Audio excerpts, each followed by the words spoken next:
야담 이야기. 청산과부된 정승의 딸이 숫장수와 첫날 밤을 지낸 사연. 어느 대감집 딸이 남편이 갑자기 저 세상으로 떠나는 바람에 청산과부가 되어 친정으로 돌아왔습니다. 친정아버지인 대감이 말하기를 너는 책 읽기를 좋아하니 별채에서 책을 읽으며 지내라 라고 딸에게 말했습니다. 딸은 별채에서 책을 읽다가 아버지가 찾아오면 항상 나와서 인사하곤 했습니다. 그러던 어느 날 밤 대감이 별채에 들러보니 책 읽는 소리는 안 나고 혼자 중얼중얼하는 소리가 났습니다. 대감이 이상한 생각에 문틈으로 들여다보니 딸이 베개에다 갓을 씌우고 옷을 입히더니 베개를 앞에 두고 얘기를 하고 있는 것이었습니다. 그러다가 이젠 잘 시간이다 하고는 베개를 자신의 옆에 눕히는 것입니다. 대감이 보니 여간 불쌍하지 않았겠습니까? 젊은 나이에 벌써 과부가 되었으니 앞으로 살 날도 많은데. 그래서 다음 날 새벽 하인에게 장에 나가 귀가 큰 사람을 찾아오라고 했습니다. 옛말에도 코 큰 인물은 없어도 귀 큰 인물은 있다는 말이 있었습니다. 귀가 크면 그만큼 장수한다는 것이었습니다.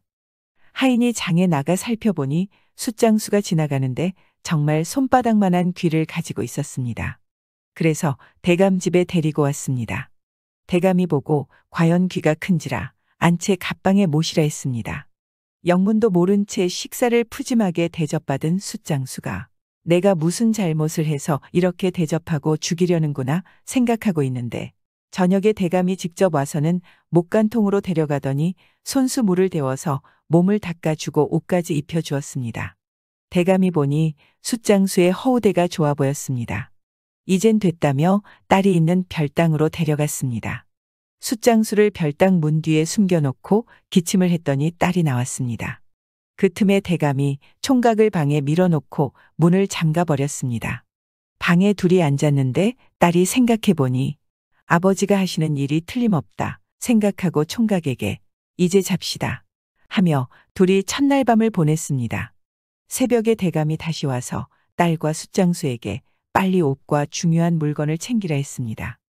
모두 챙긴 걸 보고 대감이 말 두 필을 준비해 주었는데 한 필에는 돈 보따리를 한 필은 안장을 준비해서 떠나보내며 이름은 적지 말고 살고 있는 지명만 나중에 자리를 잡으면 알려달라고 하며 딸을 떠나 보냈습니다. 그런 다음 대감이 딸 방에 들어가 베개에 딸의 옷을 입히고 목을 맨 것처럼 꾸몄습니다. 아침에 딸의 몸종이 이를 발견하고 대감에게 알렸습니다. 대감이 몸종에게 말하길 여북했으면 죽었을까. 시끄럽게 굴지 말고 장사 준비나 하라고 하며 관을 만들었습니다. 그리고 대감 혼자 입관을 시킨 다음 장사를 지냈습니다. 딸과 총각이 경상도 어느 마을에 도착해서 보니 기와집도 있고 살기에 좋겠다 생각하고 동네 사람들에게 땅과 집을 살 수 있을까 물으니 어느 기와집이 가세가 흔들려 팔게 되었다 해서 그 집과 땅을 샀습니다. 그래서 어느 곳에 살고 있노라 써서 대감 집에 보냈습니다. 이를 받아본 대감이 그곳에 부임하게 될 원님에게 그 집을 찾아가 달라고 부탁했습니다.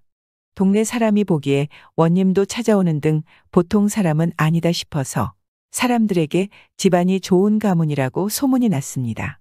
그러던 중 원님이 바뀌게 되었습니다. 그런데 새로 부임한 원님이 바로 그 대감의 아들이었습니다. 대감이 아들 보고 그 고을의 아무개를 찾아보라고 했습니다.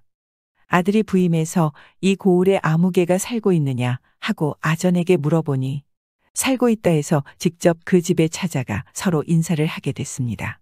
대감딸이 원님이 찾아왔다 하여 슬쩍 들여다보니 오라버니가 틀림없었습니다. 그래서 주안상을 준비하는데 대감딸이 종보고 내가 직접 주안상을 보겠노라 했습니다. 오라버니가 왼손잡이란 걸 알고 주안상의 왼쪽에 젓가락과 숟가락을 놓았습니다. 원님은 당연히 자기가 어떻게 왼손잡이인 것을 알고 이렇게 놓았는가 하고 이상히 여겼습니다. 주안상을 물리고 부인이 들어와 오라버니 인사 받으십시오 하며 인사를 하였습니다. 원님이 놀라 바라보니 자기 동생이었던 것입니다. 이에 부인이 전후 사정을 다 말했습니다. 이후 서로 왕림하며 지내게 되므로 남편은 글과 법도를 차츰 익혀갔습니다. 저는 이 이야기를 보면서 왠지 숫장수가 부럽네요. 귀가 크다고 바로 상류층으로 올라갔네요.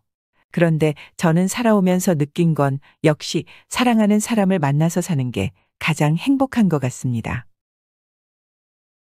구독과 좋아요, 알람 설정은 사랑입니다.